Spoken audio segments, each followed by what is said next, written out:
Bismillahirrahmanirrahim.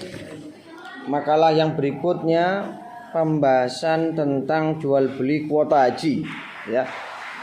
Pembahasan jual beli kuota haji, ya. Ini kasusnya sudah agak lama, kurang lebih tahun 2011, ya. Tahun 2011 itu kan mulai marak-maraknya adanya kuota, ya, penambahan kuota dalam pelaksanaan ibadah haji, ya.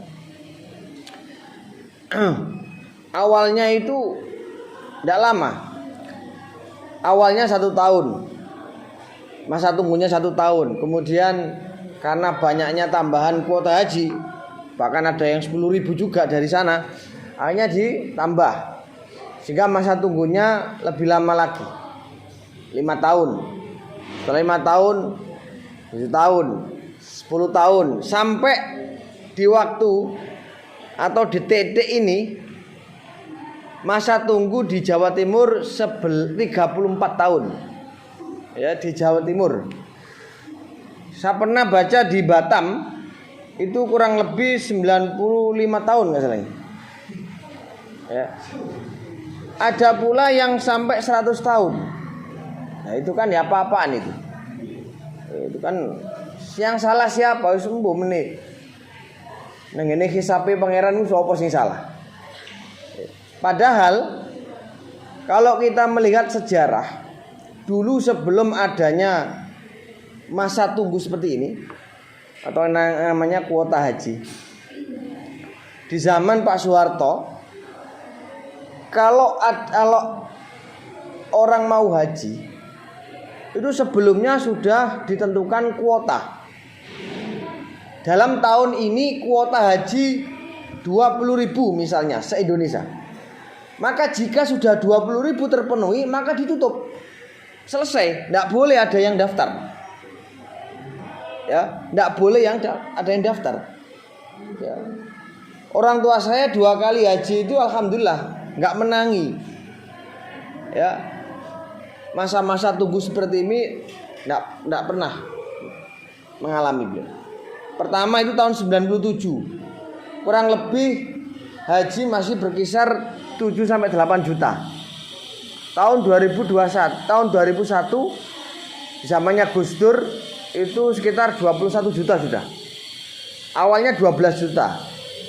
Karena ada pengaruh dolar naik dan seterusnya itu menjadi 21 juta. Ya. Alhamdulillah masih belum ada. Masa tunggu itu kalau tidak salah dimulai tahun 2010. Kalau tidak salah loh, ya. Tahun 2010 yang banter-banteri lah. Nah, kemudian tambah tahun semakin tambah. Pelebaran kuota semakin banyak. Sehingga mohon maaf, kesempatan untuk berbuat jahat dan kriminal itu juga besar peluangnya. Ya. Orang yang dikasih kesempatan untuk daftar dengan menunggu masa yang ditentukan, tentu di situ ada oknum-oknum yang mengambil kesempatan, ya, untuk mengambil keuntungan yang sebesar-besarnya. Satu, dampak daripada masa tunggu itu, orang itu akan senang, walaupun dengan banyak alasan, walaupun dengan banyak pertimbangan. Ya wong kepengin haji kabeh, ya oke lah. Wong yo pengin iso haji kabeh, oke, saya terima. Tapi kalau dengan masa tunggu yang begitu lama, itu kan kasihan. Sing awal-awal mungkin masih tidak terasa, yang dapat rezekinya itu belakangan, itu yang terasa sekali masa tunggunya lama. Bahkan 34 tahun, bayangkan. Orang sing wong yo gak nampe semono umure. Itu kan dampak dari masa tunggu. Kemudian dengan adanya masa tunggu, maka uang itu akan semakin banyak berkumpul. Ya, sehingga kalau sudah berkumpul sampai berapa triliun, akhirnya digawe transaksi. dipinjam, dibuat infrastruktur, dibuat anggaran apapun. Intine nyelisik duit. Ha, nyele iku yo mbo. Piye gak ero yo an. Wis iku urusan wong gede-gede. Sampai pernah satu wallahu alam ya. Pernah dengar itu karena dibuat dipinjam oleh negara, itu sisa uang yang masih ada dari calon jamaah haji itu tinggal 18 M. 18 M coba bayangkan. Itu se-Indonesia loh. Kalau misalkan dibuat rata-rata 50 juta kali misalkan berapa juta orang, itu sudah berapa T.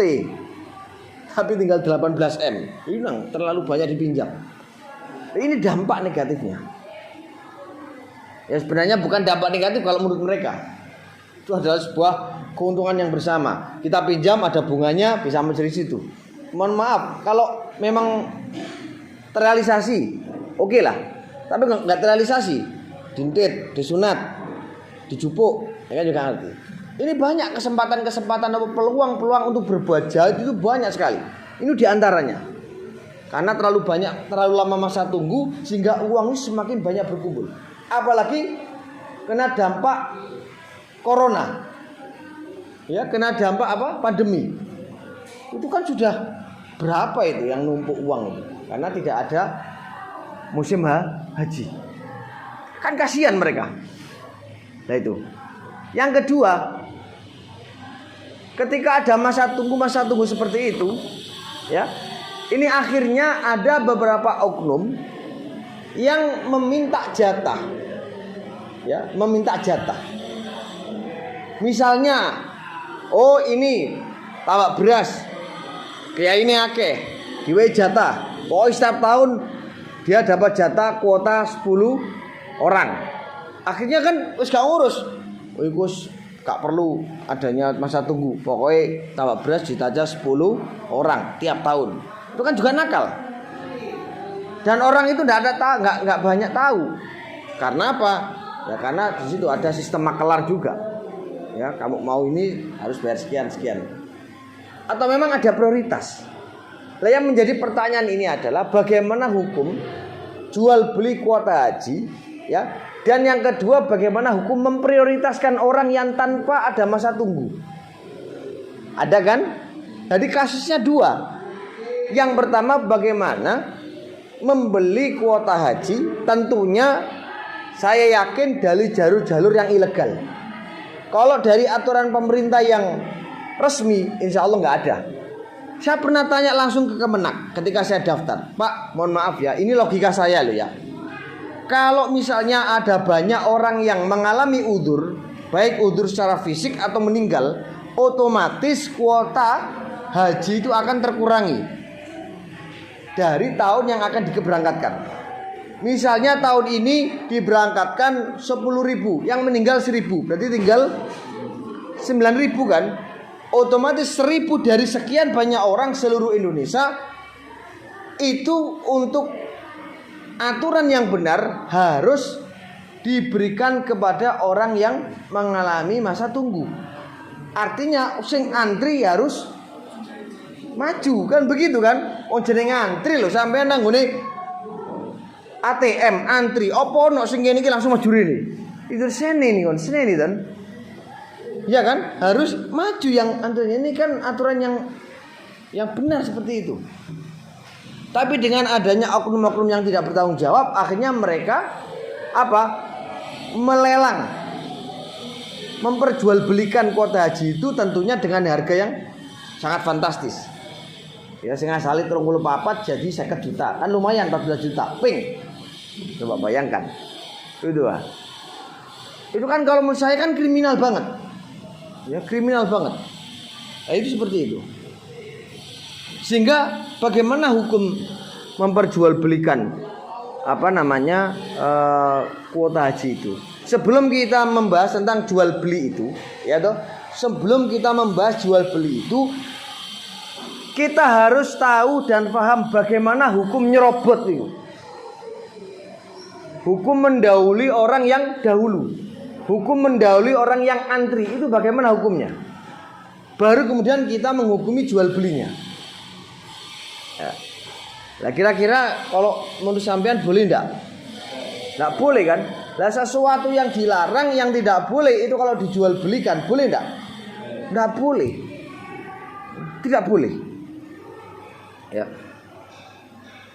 Dalam kitab Hasyiah Al-Alamah Ibnu Hajar Al-Haytami itu diterangkan bahwa wilayatul haji dorbani ahaduma antakuna ala tasyiril hajij. Yang pertama adalah tentang perjalanan orang yang haji. Mereka bagaimana cara mengelolanya, bagaimana cara mengaturnya. Yang kedua ala iqamatil haji, bagaimana pelaksanaan hajinya. Ya. Kemudian fa amma tasyirul hajj fa huwa wilayatu siyasah wa za'amah wa tadbir. Ya. Untuk perjalanan orang-orang yang haji itu adalah ya wilayah-wilayah siasi, politik, kepemimpinan, kepemerintahan. Nah, itu adalah diserahkan kepada pemerintah setempat. Wasyurut al-mu'tabarah fil maula dan seterusnya. Walladzi alaihi fi huquqi hadhil wilayah asyradu asya. Ya. Hak-haknya wilayah ini itu ada 10. Hak-hak dalam mengatur haji itu ada 10. Yang pertama jam'un nas fi masirihim wa nuzulihim hatta yatafarraqu fa yukhafu an-nawa wa taghrir. Haknya itu dia mengumpulkan manusia, mengumpulkan umat jamaah haji di dalam perjalanannya dan menurunkannya di mana sehingga mereka tidak sampai berpecah belah. Hanya pemerintah ku yo ngatur piye carane haji ki apik ngoten. Sing kedua watar bihim fil masir wan nuzul bi taulikul dhafatin minhum maqadan. Yang kedua itu yang mengelola perjalanan haji dan menurunkan mereka dengan memberikan sesuatu tanda pada jamaah haji supaya mereka tidak tersesat, supaya mereka tidak bercerai-berai. Itu adalah pemerintah yang ngatur. Paham nggih? Kemudian bahasa tadi tartibuhum fil masir, menertibkan perjalanan itu ditafsiri. Hal yajibu alaihi wat'un fima yaliku bihi minal mahal. Li'anna tarka dzalika la yahtamilu fil adat wa man sabaqa li mahallin istahaqqahu wa la yajuzu ikhraju minhu. Ini loh yang menjadi masalah. Apakah wajib bagi mereka untuk meletakkan sesuatu yang layak pada tempatnya? Karena meninggalkan mereka juga tidak mungkin secara adat. Waman sabako, dan orang yang sudah mendahului tempat itu akan menghaki tempat itu, maka tidak boleh mengeluarkan orang tersebut. Faham ya? Waman sabako lima halin, dan orang yang sudah dahulu menempati tempat itu, antrian maksudnya, ya, itu berarti dia sudah memiliki haknya. Maka wala yajuzu ikhraju minhu, dan tidak boleh mengeluarkan mereka dari antrian itu. Kalau sudah ini keluar, maka ini harus dihaki orang yang belakangnya, yang dahulu. Sehingga dia tidak boleh untuk dikeluarkan, sehingga dia tidak boleh untuk dilepas dengan cara dilelang tadi. Paham ya? Karena itu bukan haknya orang yang lain, tapi haknya orang yang sudah mendahuluinya. Paham zaman yang saya sampaikan? Ya. Kemudian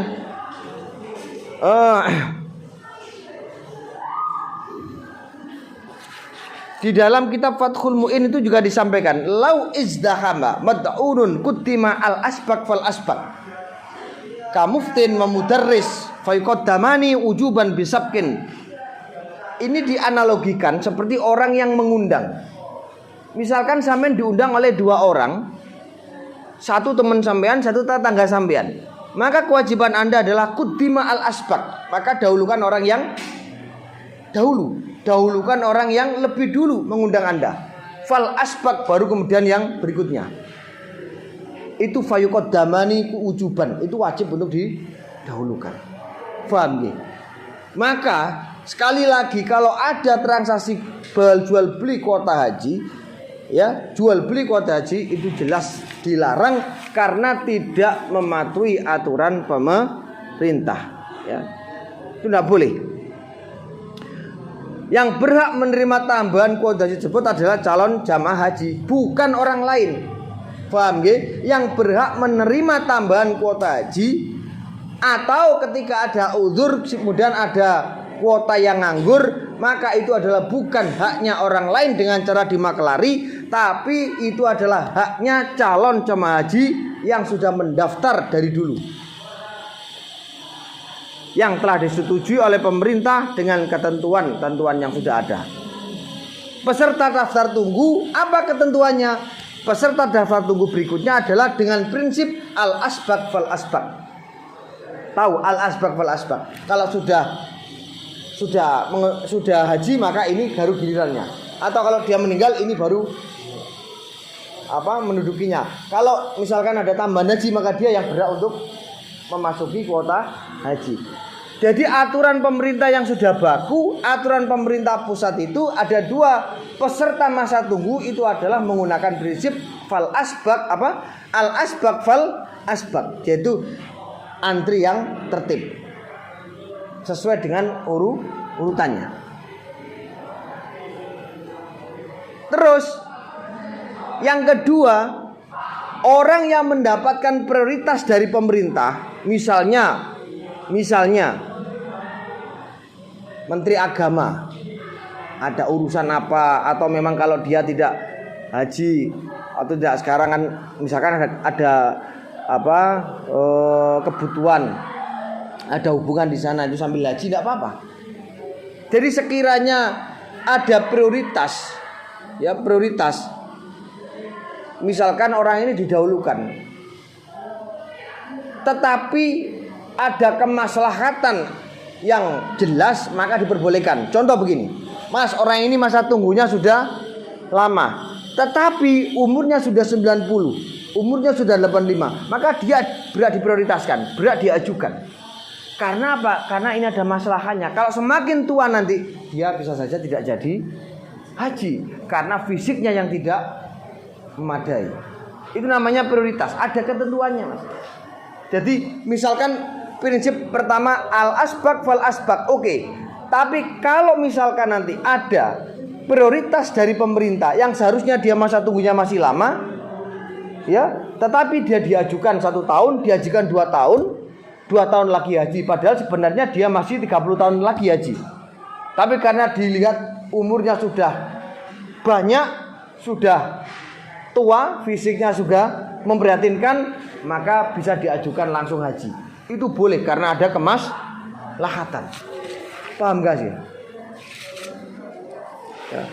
Tapi kalau untuk saya kira kalau kamu boleh haji terus setiap tahun, atau kamu boleh tahun ini haji, yang penting kamu wajib bayar 250 juta.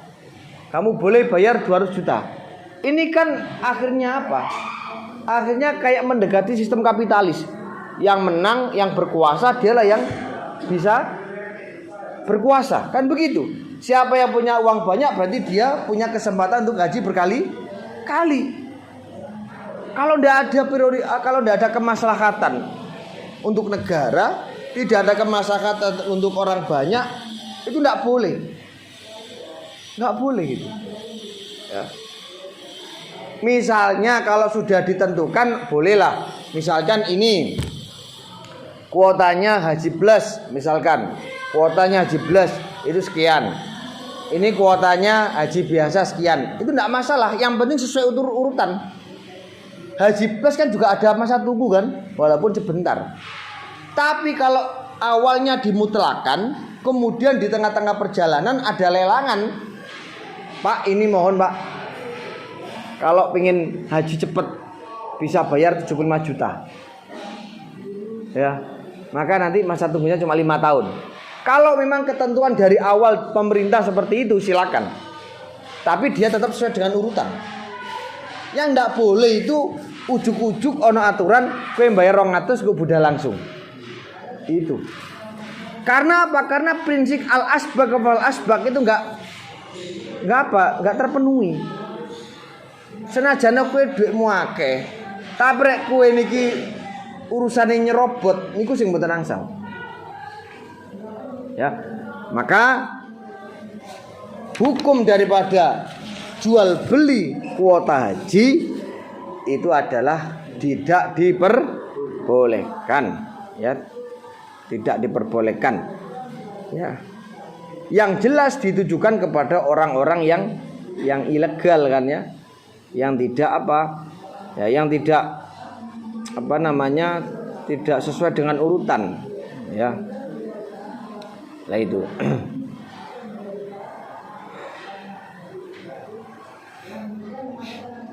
Sudah itu ketentuannya ya, ketentuannya.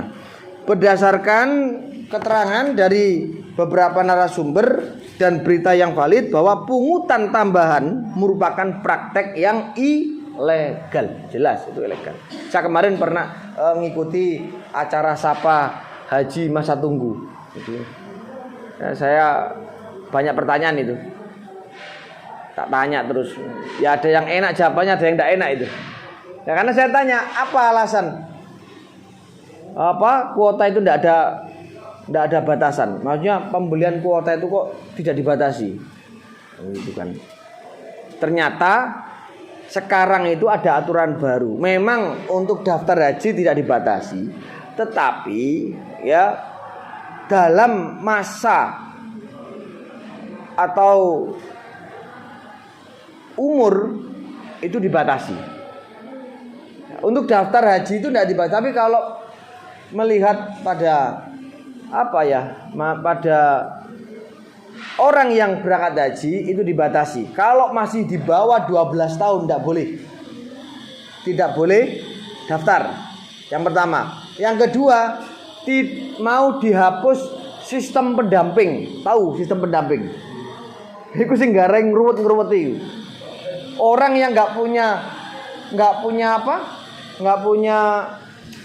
kesempatan atau dia nggak punya masa tunggu, nggak punya resmi didaftarkan karena dia alasnya pendamping, akhirnya dielokno. Lah pendamping gue siji gak apa-apa. Lah se-Indonesia itu pendampingnya ada ribuan. Itu kan sebenarnya menunda antri yang lama. Sehingga sistem pendamping itu akan dihapus. Apa gunanya pembimbing kalau masih ada pendamping? Iya kan? Ya, pembimbing itu kan juga ikut. Nah, pembimbing tidak masalah. Nah, sehingga pendamping itu maunya katanya dihapus. Karena pendampingnya tidak ada masa tunggu. Moro-moro DM dampingnya enak. Nah, makanya sekali lagi kalau menurut saya pribadi itu lebih enak haji itu di kuota seperti dulu. Jadi kalau sudah tahun ini sudah penuh kuotanya sudah selesai. Hanya saja orang yang sudah haji itu dibatasi, tidak boleh langsung haji lagi. Ya, paham gak? Kalau orang sudah haji nanti 10 tahun lagi boleh daftar lagi yang lain. Itu seperti itu. Tapi kan gara-gara di balai itu ada Ada misi visi mencari keuntungan. Nah, ada pertanyaan yang belum terjawab. Undian haji, apa?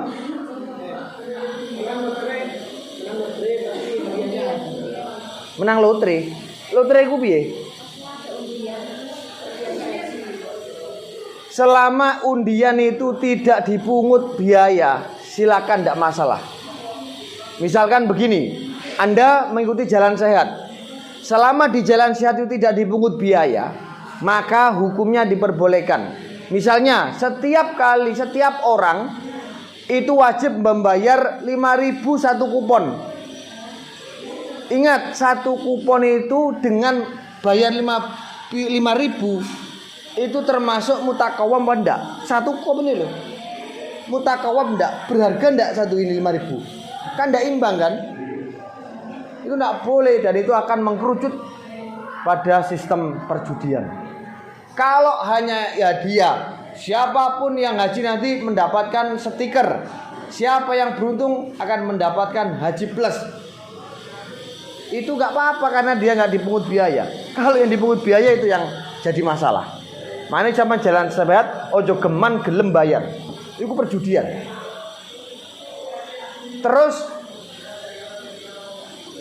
mengadakan lomba, apapun lombanya, baik itu festival sholawat atau festival macam-macam. Kalau di situ ada technical meeting yang suruh bayar, misalkan tiap grup itu bayar 100.000 dan 100.000 itu ada bagian yang diambil untuk dibuat hadiah, maka itu juga dinamakan perjudian. Judi namanya. Ini duitmu 50.000, di kelompoknya 50.000, akhirnya itu kono hadiah, menang dikekno kuno. Itu judi namanya, Mas. Beda kalau uang 100.000 itu total dibuat atau dibelanjakan pada apa? Operasional dari lomba itu. Misalkan dikasihkan jurinya sebagai hadiah, diberikan atau dianggap dibelanjakan untuk snack, dibelanjakan untuk panggungnya. Itu tidak masalah. Tapi kalau dibuat untuk hadiah walaupun hanya sebagainya saja, tetap dihukumi judi. Haram. Paham ya? Yang lain? Sudah ada. Sudah terjawab. Yang lain sudah ada. Wallahu a'lam.